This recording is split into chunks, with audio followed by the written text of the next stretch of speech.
guys? LQ here with the LQ review, and I've got my review of She-Ra Season 2 here. So the Netflix original series, She-Ra Season 2.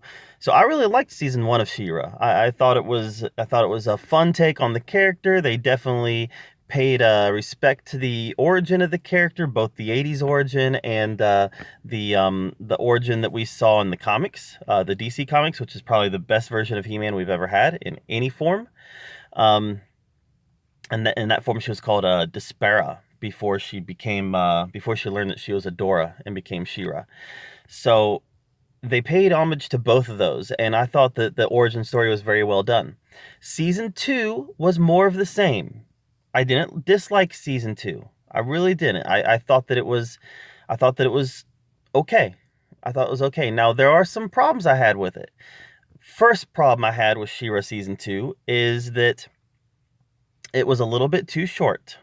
So I think there was 6 episodes. I remember blowing through it and thinking, wow, there wasn't a whole lot to this. But there wasn't enough time to really give any of the characters any real meaningful arc. I mean, Catra had a bit of an arc. Adora had a bit of an arc, and Shadow Weaver had a fairly interesting storyline, but there really wasn't any real character arc for any of our lead characters, and that was disappointing. But what was probably most disappointing for me with Season 2 was the fact that they are still shying away from He-Man. They're still shying away from having Adora have anything to do with Eternia, anything to do with He-Man. Now, listen, I'm not asking for He-Man to come in and become the main character. I'm not asking for him to come in. I know that She-Ra is what it is. She is a female empowerment show. A superhero for girls. I get it. I watch it with my daughter. It's a superhero for girls. It was in the 80s. So people who think that there's some fake agenda with She-Ra, oh, there's an agenda. Hollywood has an agenda. No, She-Ra was a female empowerment icon in the 80s. She always has been. So I get it. I don't want He-Man to come in and save the day. I want him to come in and work with her and be a support character for her. Like every great character has great support characters. That's what I want He-Man to be, but you can't shy away from the fact that she is his sister. She is from Eternia. At some point, they've got to address that. They've already established that Eternia exists. At some point, they have to address the elephant in the room, He-Man. They have to. So I'm really disappointed that they didn't do more with that in this season. Really disappointed.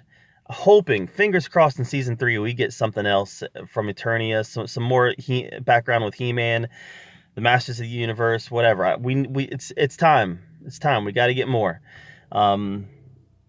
This war with Hordak, it can go on a long time. The war with Hordak went on a long time in the comics, but at some point she's got to start looking at her origin also, more than she already is. So yeah, I thought it was an okay season. Season 2 was an okay season. I definitely didn't love it. I felt that most of the characters they didn't see any growth from Season 1. It was status quo the whole way across. So that was disappointing. But the animation is still nice. A mix between kind of traditional animation and anime. Not really my style, but my daughter likes it, so I like it because I like watching it with her. So yeah, it was okay. I mean, if I were to give She-Ra Season 2 a letter grade, I'd give it maybe a C minus. Whereas Season 1, I'd give a B plus. So it was a definite step down. A definite step down from Season 1. Like I said, let's hope that Season 3 can get a little bit better. But that's just my thoughts on it. What are your thoughts on She-Ra Season 2? Let me know in the comments down below. And thank you so much for being here at the LQ Review, where we talk about all the geeky, nerdy stuff that we love to talk about. And until next time, we'll see you later.